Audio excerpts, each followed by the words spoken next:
SM Store, amanah dalam muamalah. Sayyiati a'malina may yahdihillahu fala mudhillalah wa may yudlil fala hadiyalah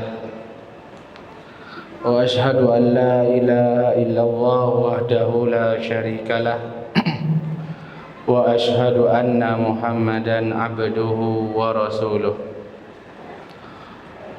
Allahumma salli wa sallim wa barik ala abdika wa rasulika Muhammad wa ala alihi wa ashabihi ajma'in wa man sara ala nahjihi wa iktafa bi atharihi ila yaumiddin wa ba'du.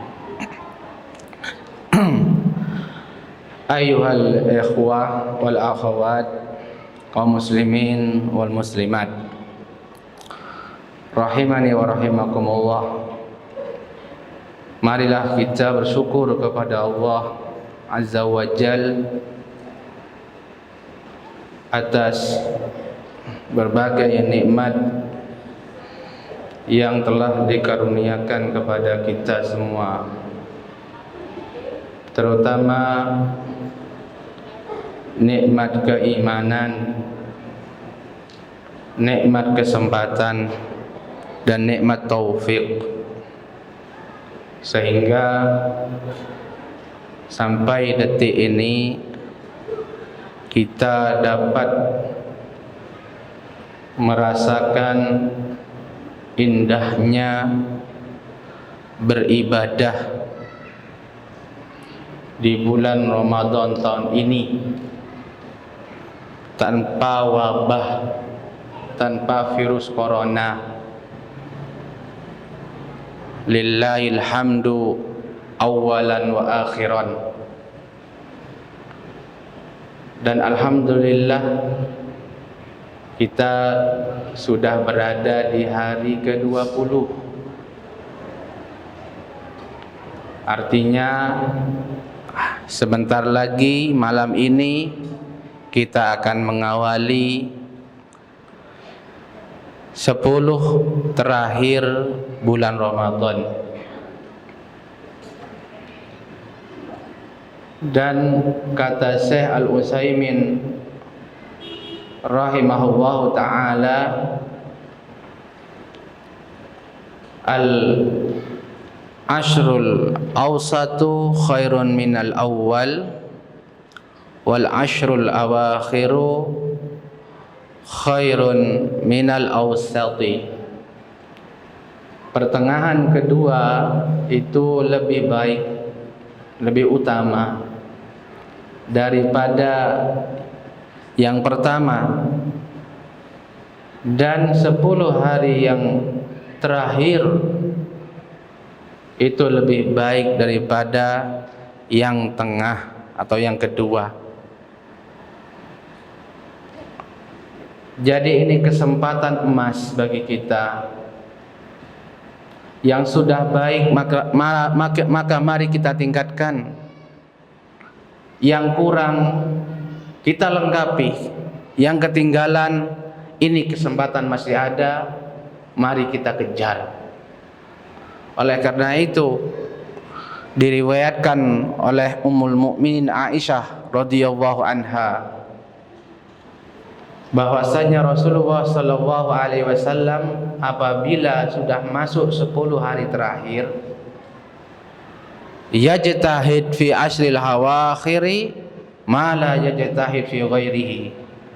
Beliau bersungguh-sungguh dalam ibadah, dalam ketaatan, mendekatkan diri kepada Allah Subhanahu wa taala melebihi hari-hari yang lainnya. Dalam riwayat yang lain, Ummul Mukminin mengisahkan, kana idza dakhala al-ashru, apabila 10 hari terakhir sudah masuk, ahyal laila, yang Rasulullah lakukan pertama adalah menghidupkan malamnya. Para ulama mengatakan di 20 hari pertama beliau bangun dan beliau juga tidur. Bangun di malam harinya dan juga tidur. Tapi pada 10 hari terakhir beliau tidak tidur sama sekali sampai terbit fajar, menghidupkan malam-malam Ramadan di 10 hari terakhir. Dan kata Aisyah, wa ayqadha ahlahu, dan beliau membangunkan keluarganya. Ini umum, semua anggota keluarga, yang besar juga yang kecil, diajak untuk beribadah di malam itu. Ini menunjukkan kurangi tidur. Kalau kita bisa, maka tidak tidur untuk mendekatkan diri kepada Allah Ta'ala. Karena apa? Saking berharganya hari-hari ini, malam-malam tersebut. Kemudian kata Aisyah, wajadda, beliau bersungguh-sungguh, wa syadda mi'zarahu, dan beliau mengikat erat, mengikat dengan kuat tali sarungnya. Artinya ini kinayah, ungkapan, maksudnya beliau menjauhi istrinya, tidak bergaul dengan istrinya selama malam-malam tersebut, guna untuk fokus beribadah, guna untuk mendekatkan diri kepada Allah Subhanahu wa ta'ala. Maka ini menunjukkan sangat berharganya malam-malam terakhir di bulan Ramadan ini.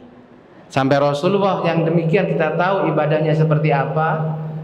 Ya, di luar Ramadan, setelah masuk Ramadan 20 hari pertama, begitu ketika masuk 10 hari terakhir, beliau masih begitu kuat, begitu beliau meningkatkan semangat dan kesungguhannya dalam beribadah. Nah, bagaimana dengan kita? Bagaimana dengan kita yang banyak kekurangan, banyak keluputan, banyak ibadah yang kita lewati? Nah, ini kesempatan untuk mengejar. Bahkan beliau sampai iktikaf, dan ini dilakukan oleh beliau setiap tahun.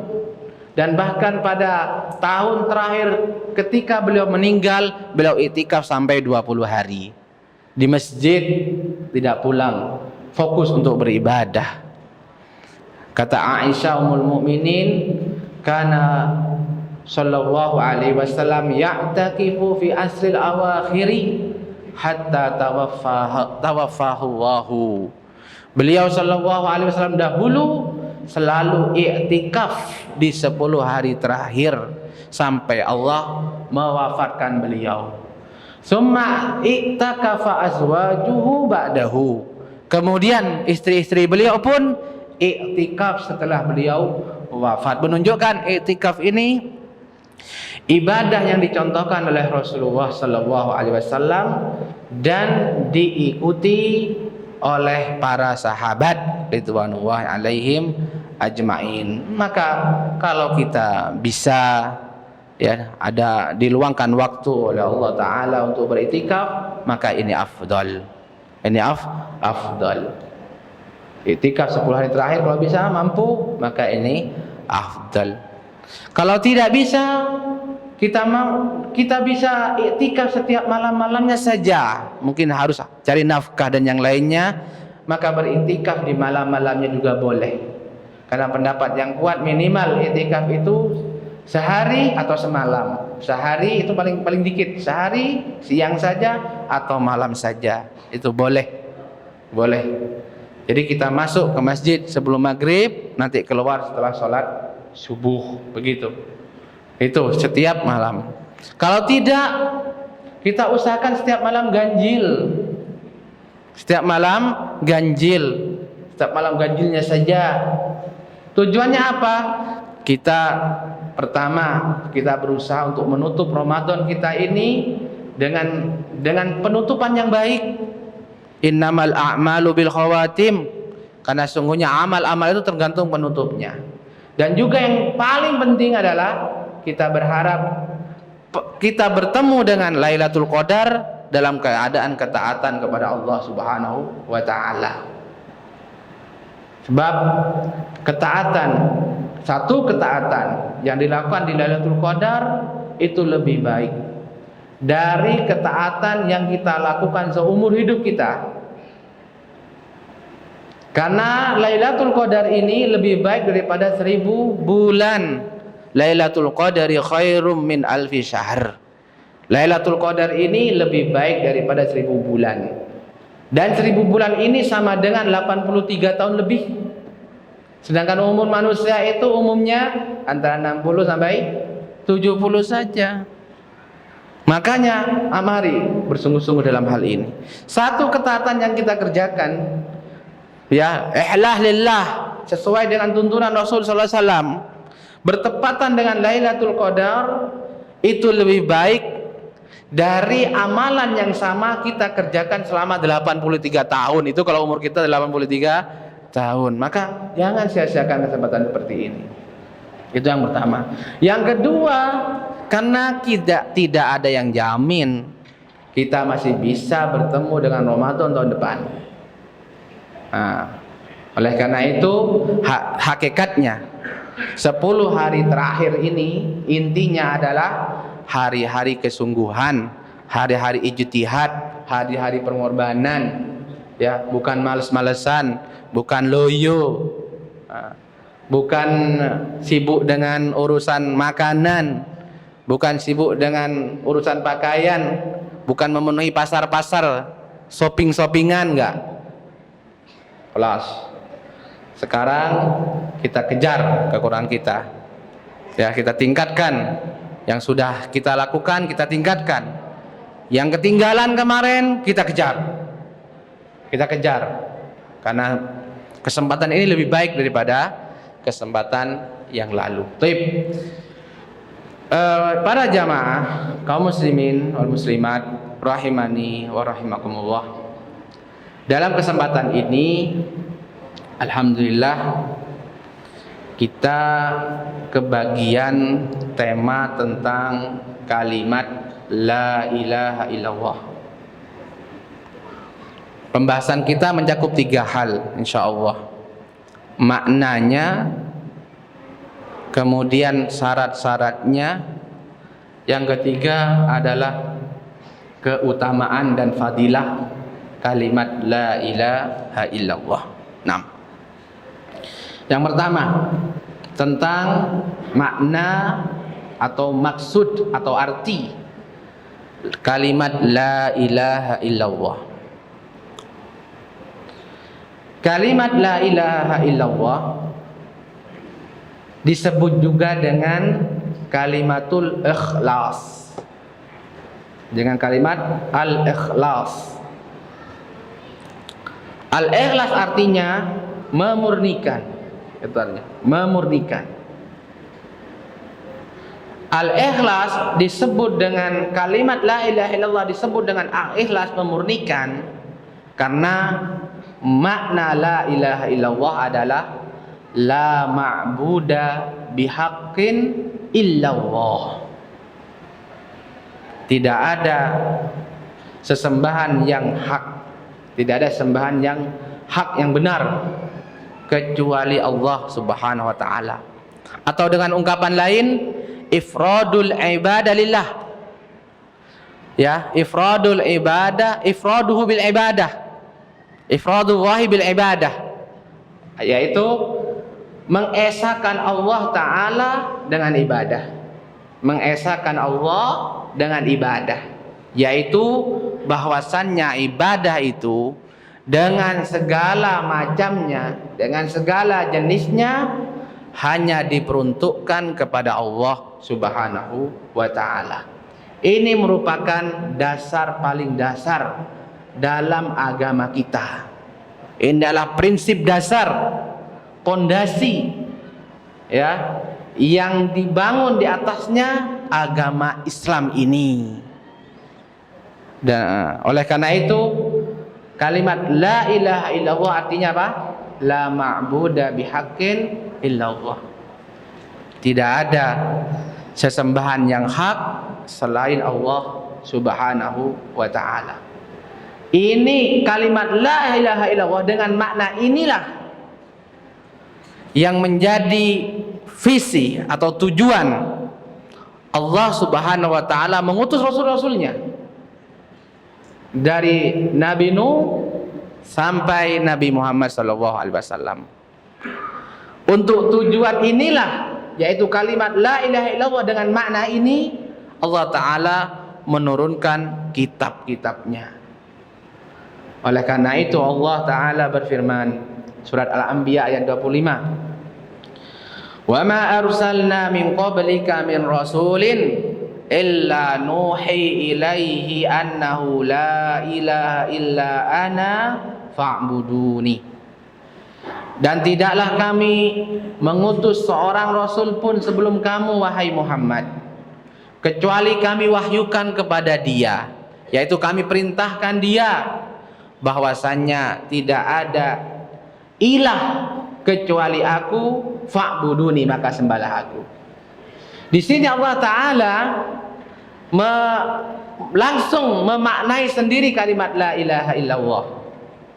Kata Allah Ta'ala, "Annahu la ilaha illa ana." Allah Ta'ala sebutkan, la ilaha illa ana, tidak ada ilah kecuali aku. Lalu Allah memaknai fa'buduni, sembahlah aku. Jadi di sini ada isyarat bahwasanya makna la ilaha yaitu tidak ada sesembahan selain Allah Subhanahu wa taala. Bahkan semua rasul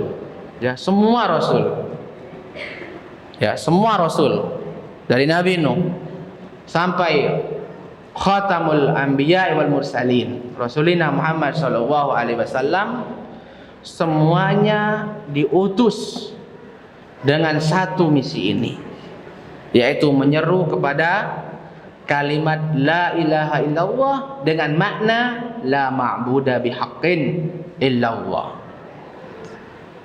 Di antara contohnya sebagaimana terdapat dalam surat Al-Mu'minun ayat 23. Al-Mu'minun ayat 23. Ya qaumi ibudullaha ma lakum min ilahin ghairuhu. Wahai kaumku, sembahlah Allah. Tidak ada bagi kalian satu pun sesembahan selain Dia. Ini adalah inti dakwah dari semua rasul yang diutus oleh Allah Subhanahu wa taala. Baik. Jadi dari sini kita sudah tahu bahwasanya makna la ilaha illallah adalah la ma'budu bihaqqin. Ya, tidak ada sesembahan yang hak, yang benar selain Allah Subhanahu wa taala. Bukan makna yang lain. La ilaha illallah, makna la ilaha maknanya di sini bukan tidak ada pencipta. Bukan itu maksudnya. Ya. Bukan tidak ada penolong, bukan. Tapi tidak ada sesembahan, itu yang dimaksud. Oleh karenanya perlu diketahui dahulu orang-orang kafir di zaman Rasulullah sallallahu alaihi wasallam, kafir Quraisy yang Rasulullah diutus kepada mereka, yang Allah perintahkan Rasulnya untuk mendakwahi mereka. Nah, orang-orang ini adalah orang-orang yang notabene orang-orang yang mengakui bahwa sang pencipta itu adalah Allah. Sang pencipta itu adalah Allah. Orang-orang kafir Quraisy mengakui itu semua. Jangan salah. Orang-orang Quraisy mengakui kalau sang pencipta alam semesta ini adalah Allah. Sang pencipta seluruh manusia yang memberikan rezeki itu adalah Allah Subhanahu wa taala.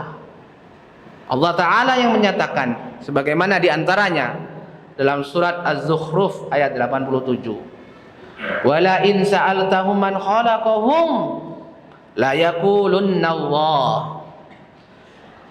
Jika kamu wahai Muhammad bertanya kepada mereka siapa yang menciptakan mereka, pasti mereka menjawab Allah.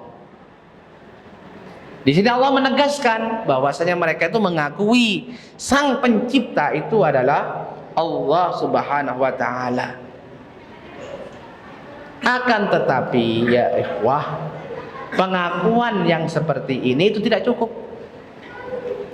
Pengakuan atau keyakinan bahwasanya Allah sang pencipta hanya itu saja itu tidak cukup dalam mewujudkan Islam, dalam mewujudkan tauhid.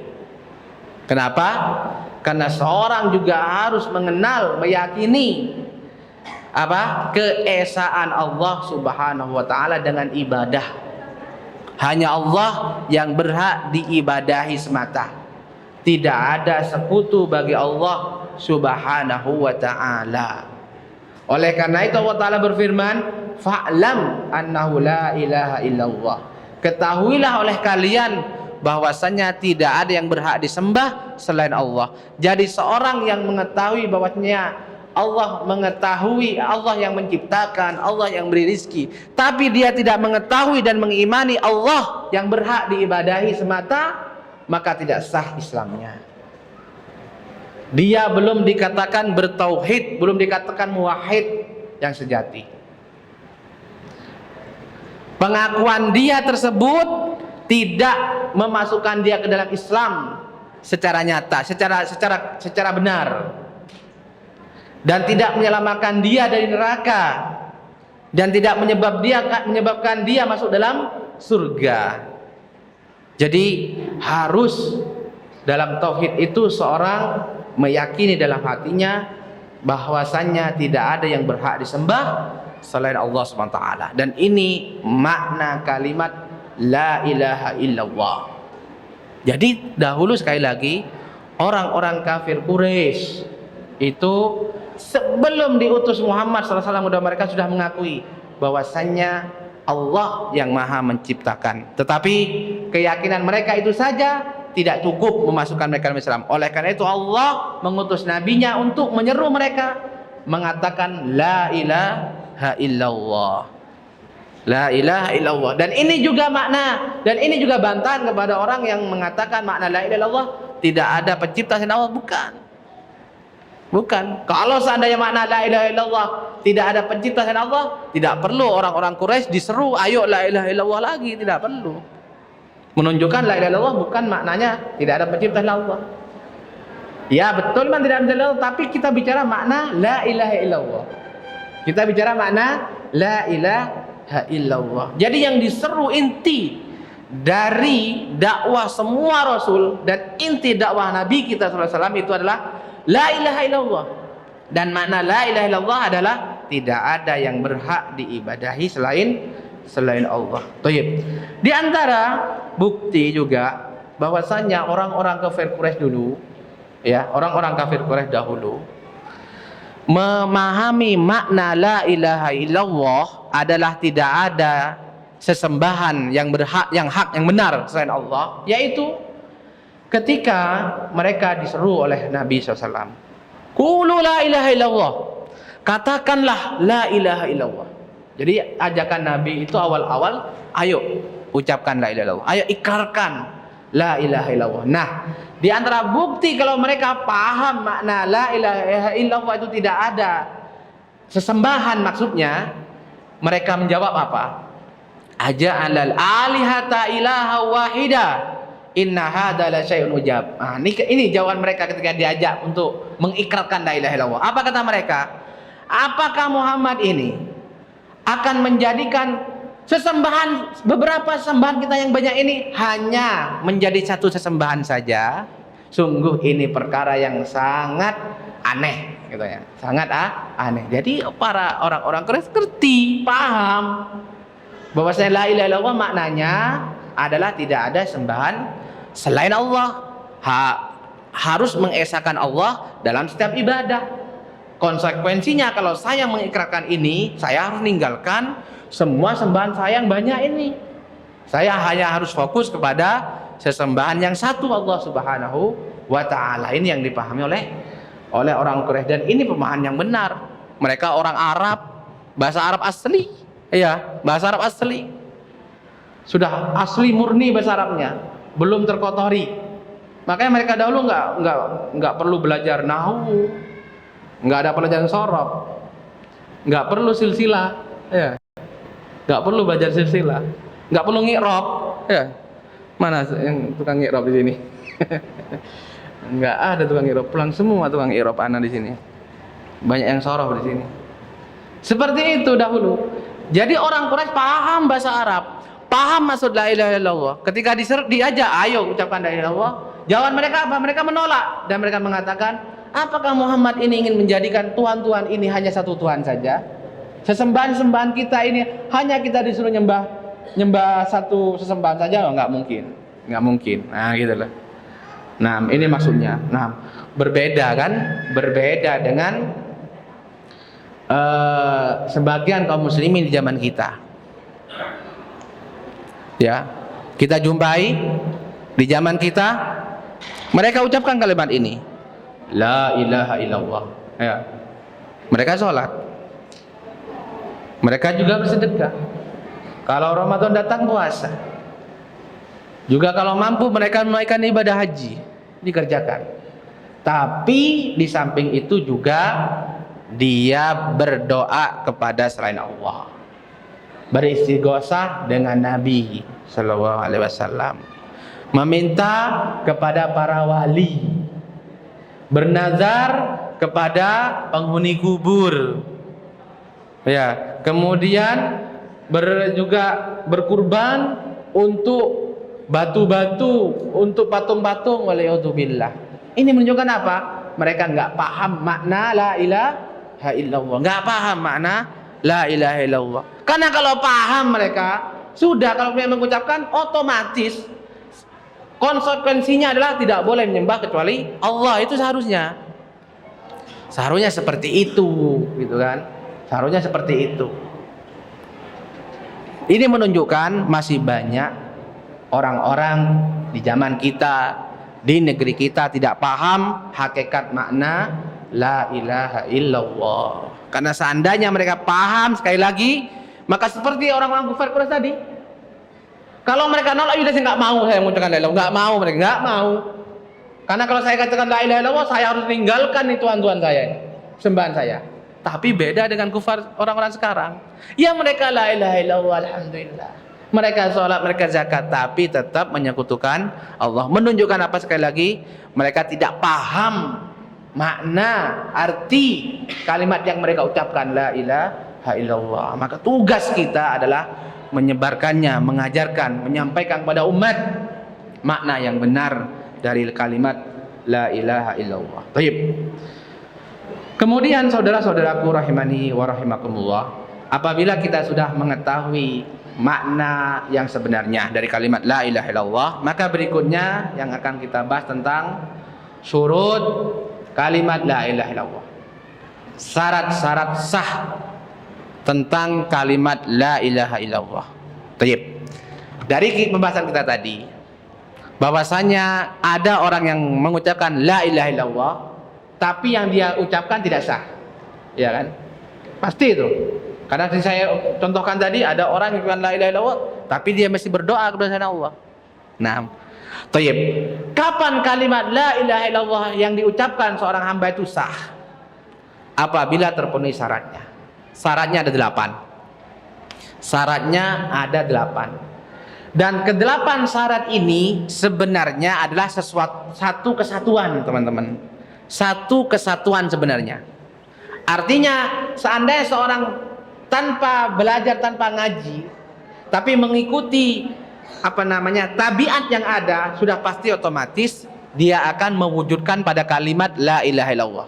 Artinya dia mengucapkannya, tahu maknanya, kemudian menjalankan secara tabiat tanpa penghalang-penghalang dari baik penghalang syahwatnya dari syaitan jin, syaitan manusia, pasti secara tabiat akan mengalir begitu saja. Oleh karena itu para ulama menjelaskannya agar kita benar-benar bersungguh-sungguh dapat mengoreksi secara khusus diri kita. Kalimat la ilaha illallah yang kita ucapkan, apakah sudah ada di sini? Yaitu dia, karena banyak penghalang-penghalang, ya banyak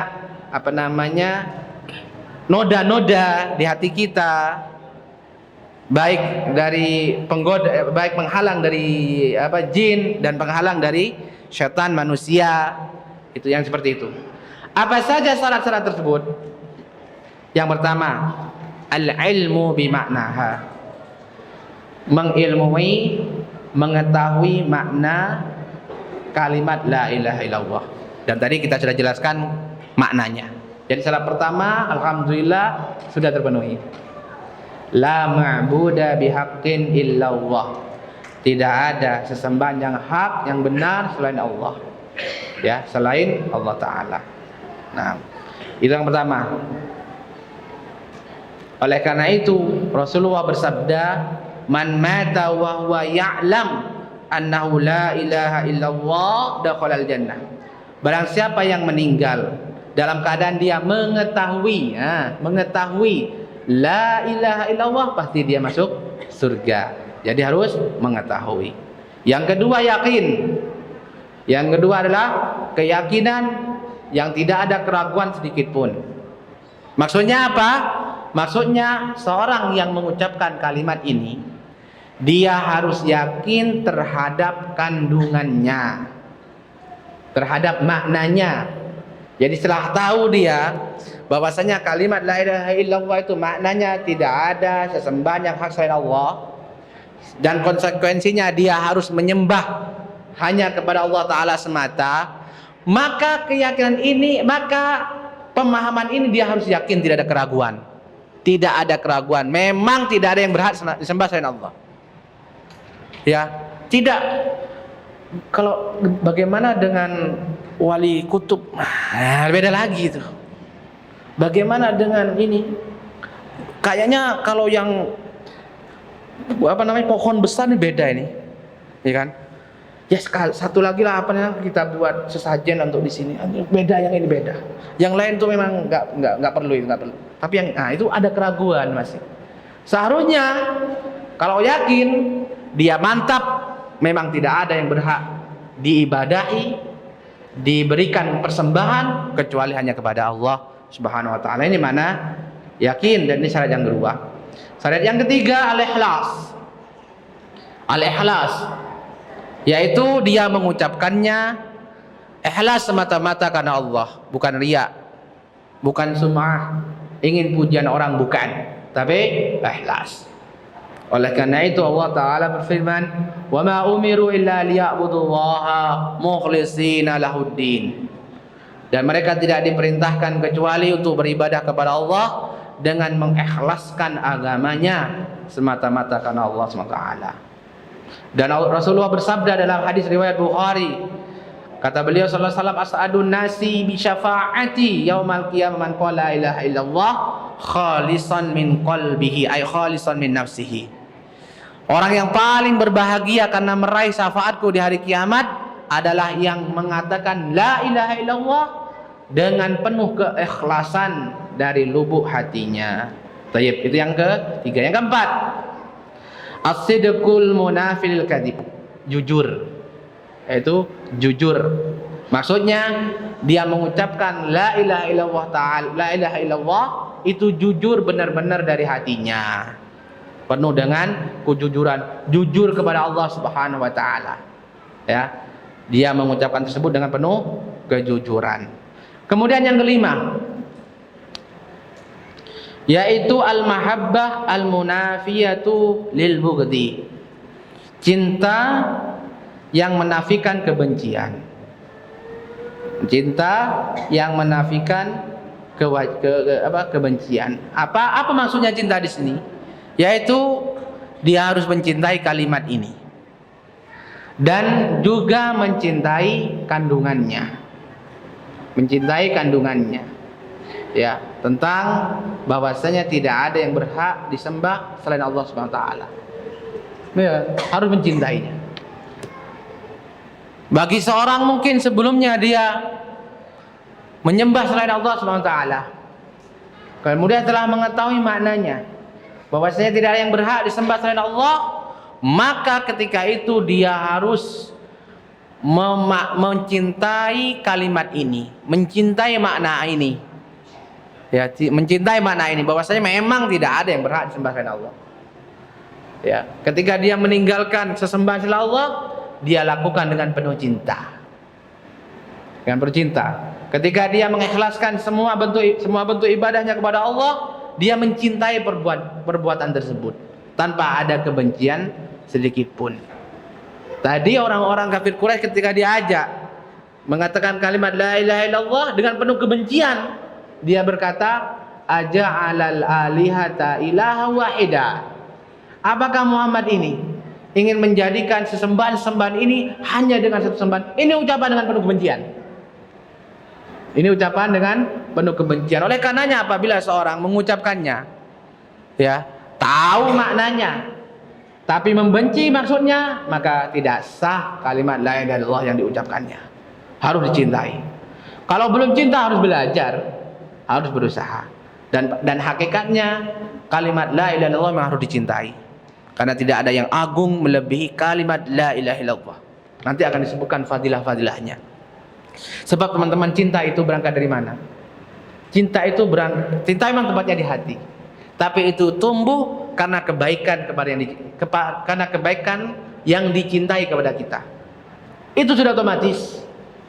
Kenapa anak mencintai orang tuanya? Ya karena kebaikannya.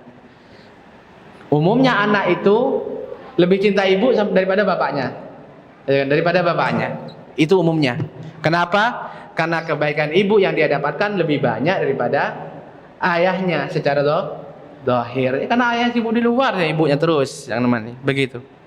Makanya beda cintanya anak, cintanya seorang kepada orang tuanya sama kepada tetangganya. Ini sama-sama manusia, sama muslim kan? Kenapa beda? Ya karena tadi kebaikan yang dia dapat dari orang tersebut itu beda. Nah, kenapa kita harus mencintai kalimat la ilaha illallah?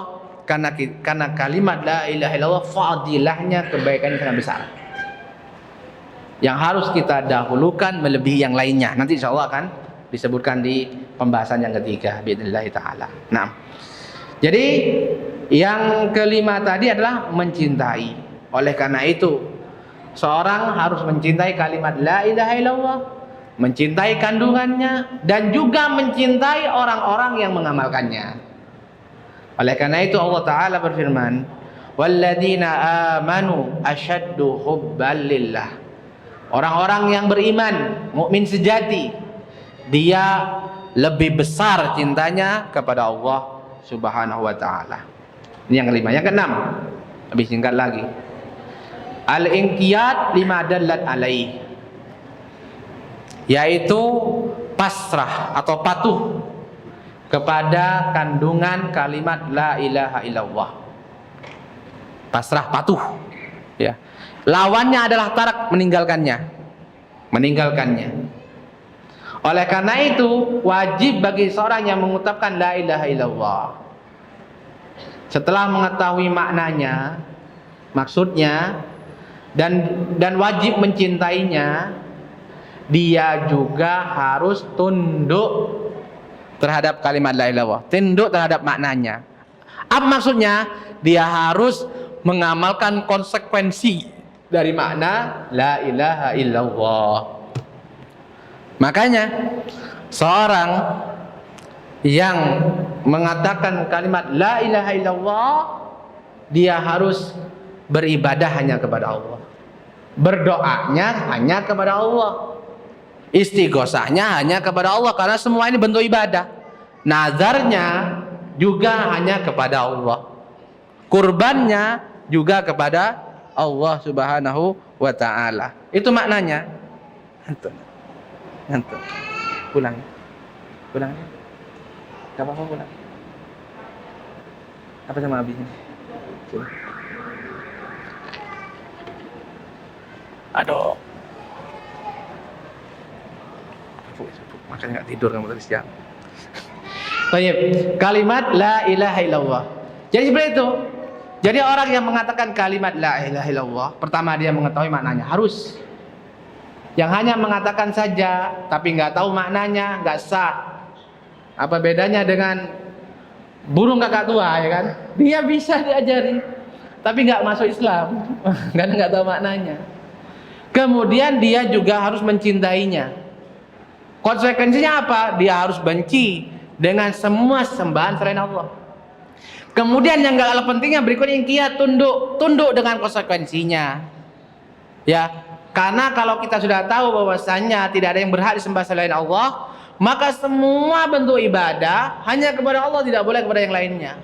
Ya doa, nazar, sumpah, apa saja segala bentuk ibadah hanya kepada Allah Subhanahu wa taala. Oleh karenanya, orang yang mengatakan la ilaha illallah, meskipun dia telah melakukan salat, dia juga haji, tetapi dia memalingkan salah satu jenis ibadah kepada selain Allah, maka tidak sah la ilaha illallahnya. Batal kalimat la ilaha illallah. Dia mungkin berdoa kepada selain Allah, istighosah kepada Nabi Muhammad SAW, batal ibadahnya, batal kalimat la ilaha illallah. Ini karena ini termasuk syarat sahnya kalimat la ilaha illallah. Kemudian berikutnya yang ke-7 ya, al-qabul al-munafil lirad, menerimanya.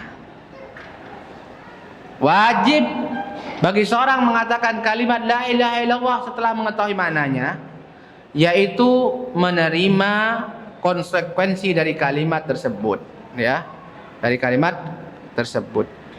Karena Allah Ta'ala berfirman, innahum kanu idza qila lahum la ilaha illallah yastakbirun. Allah Ta'ala menjelaskan tentang keadaan orang kafir Quraisy. Orang kafir Quraisy, apa itu?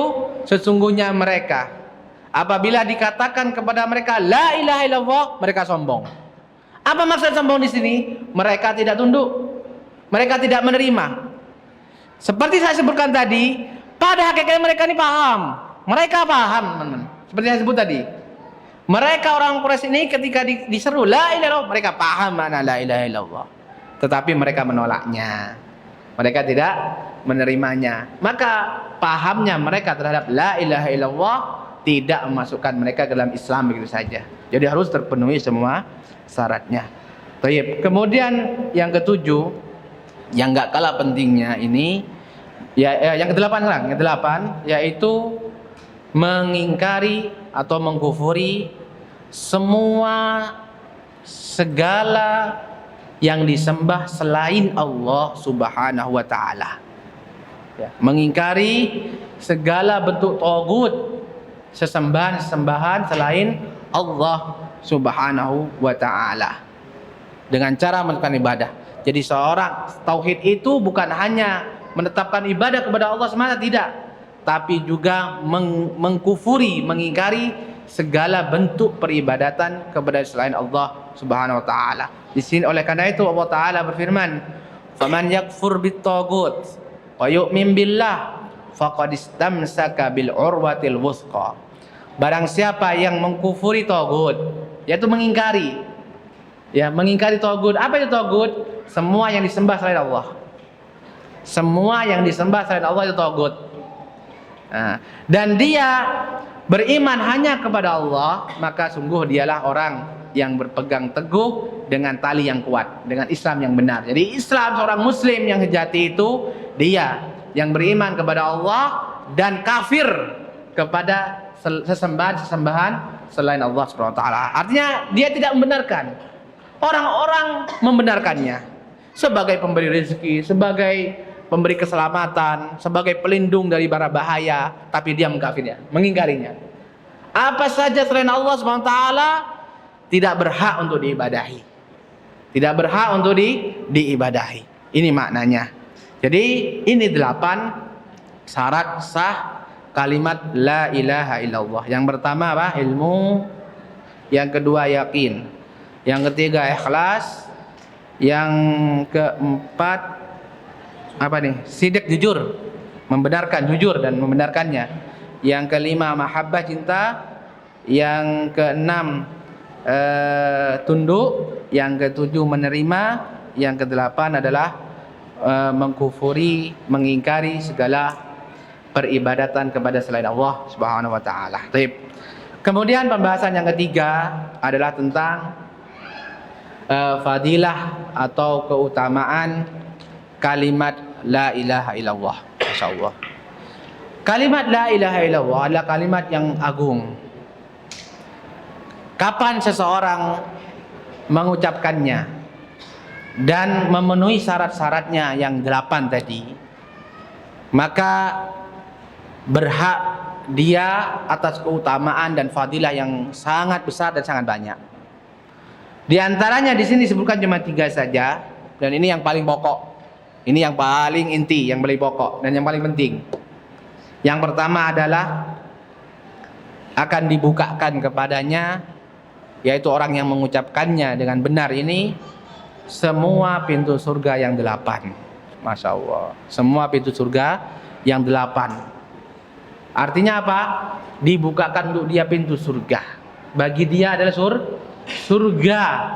Dengan pemuliaan dia bebas milih masuk lewat pintu mana saja. Ini bentuk pemuliaan. Ya, ketika seorang dibebaskan untuk milih masuk lewat mana saja, ini pemuliaan khusus bagi orang tersebut. Dalilnya mana? Dalilnya hadis yang masyhur ya. Dalil masyhur kita semua tahu, hafal ya. Musawarabi hafal harus. Mau ujian. Rawahul Bukhari wa Muslim fi sahihihima. Diriwayatkan oleh Imam Bukhari dan Muslim dalam kitab sahihnya dari hadis Ubadah bin Samit radhiyallahu an, bahwasanya Nabi sallallahu alaihi wasallam bersabda, "Man syahida an la ilaha illallah wahdahu la syarikalah." Barang siapa yang bersaksi bahwasannya tidak ada ilah yang hak, tidak ada sesembahan yang hak selain Allah, dia semata, tidak ada sekutu baginya. Wa anna Muhammadan abduhu wa rasuluh, dan bahwasanya Muhammad adalah hamba dan utusannya. Wa anna Isa abdullah wa rasuluh, dan mengimani bahwasanya Isa adalah hamba Allah dan utusannya. Wa banu amatihi, dan Isa itu adalah putra dari hamba perempuannya. Jadi anaknya siapa? Anaknya Maryam. Maksudnya di sini. Anaknya Maryam. Wa kalimatu alqaila Maryam, dan kalimatnya Aisyah ini dilemparkan kepada Maryam. Maksud kalimatnya Aisyah adalah maksudnya Aisyah ini diciptakan dengan kalimatnya Allah adalah kalimat kun. Kalimat kun ini maknanya. Dan disebut sebagai kalimatullah sebagai bentuk pemuliaan kepada Nabi Isa alaihissalam. Bukan seperti dipahami oleh orang-orang yang sesat, sehingga mengatakan bahwasanya kalimatullah maksudnya adalah Isa itu bagian dari Allah. Isa itu adalah bagian dari Allah, dikeliru. Kalimatullah dinisbatkan kepada Allah, itu pemuliaan untuk Isa. Seperti Baitullah, ya. Dan makna kalimat di sini adalah kalimat Allah kun, bahwasanya Nabi Isa alaihissalam diciptakan oleh Allah dengan seperti yang lainnya, dengan ucapan kun fayakun. Jadilah, maka terjadi. Nah, seperti itu. Wa ruhun minhu, dan Nabi Isa adalah roh dari Allah. Maksudnya roh dari roh-roh yang diciptakan oleh Allah Subhanahu wa taala. Wa annal jannata haqqun, dan bersaksi bahwasanya surga itu benar adanya. Wa annan nar haqqun, dan neraka itu benar adanya. Adkhalahu Allahu, maka barang siapa yang seperti ini keadaannya, keimanannya, maka Allah pasti akan masukkan dia min ayyi abwabil jannati samaniyasha, dari mana saja yang dia mau dari 8 pintu surga yang disediakan oleh Allah Subhanahu wa taala. Ini yang pertama. Jadi intinya keutamaan orang yang mengucapkan kalimat la ilaha illallah yang memenuhi 8 syaratnya tadi, maka dia yang pertama akan dimasukkan ke dalam surga. Yang pertama. Yang kedua, anna ahlaha wa indakhalun nari bitaksirihim fa innahum la budda an yakhruju minha.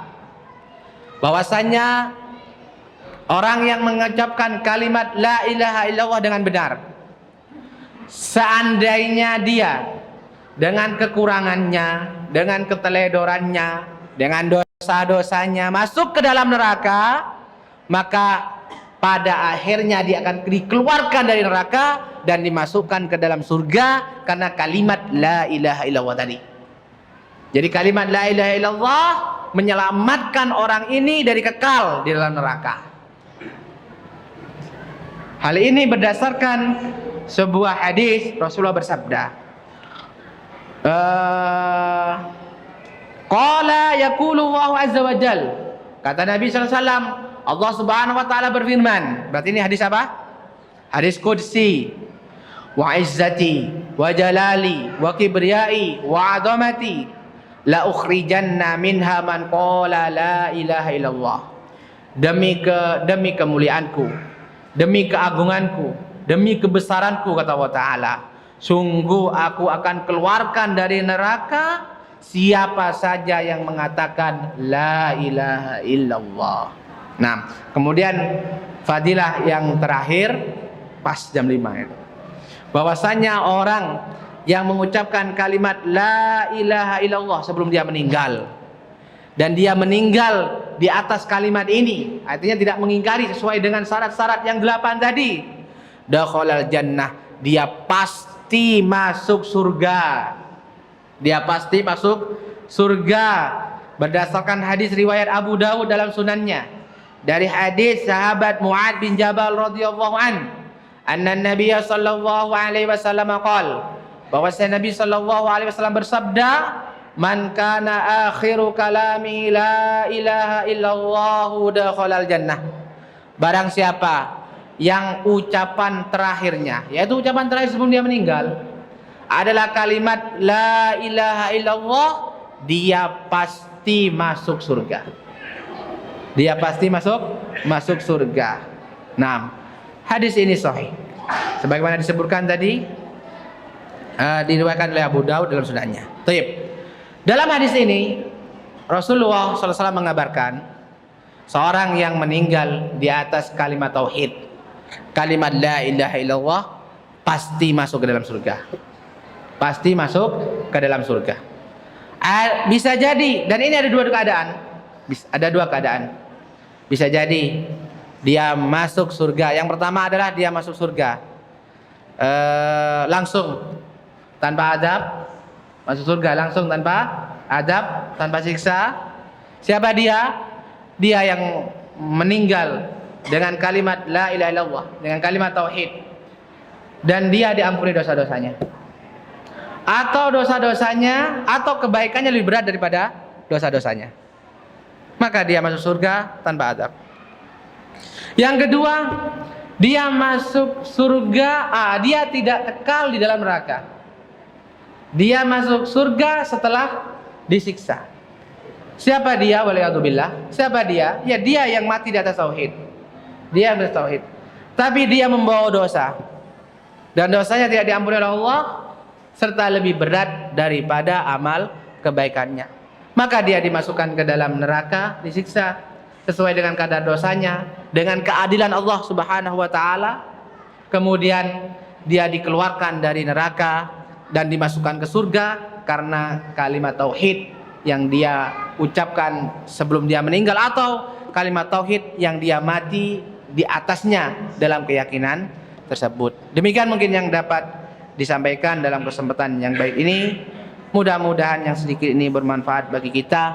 Semoga Allah Subhanahu wa taala memberikan kita keistiqomahan di atas tauhid dan mematikan kita di atas tauhid, menyelamatkan kita dari neraka dan memasukkan kita dalam surga tanpa siksa.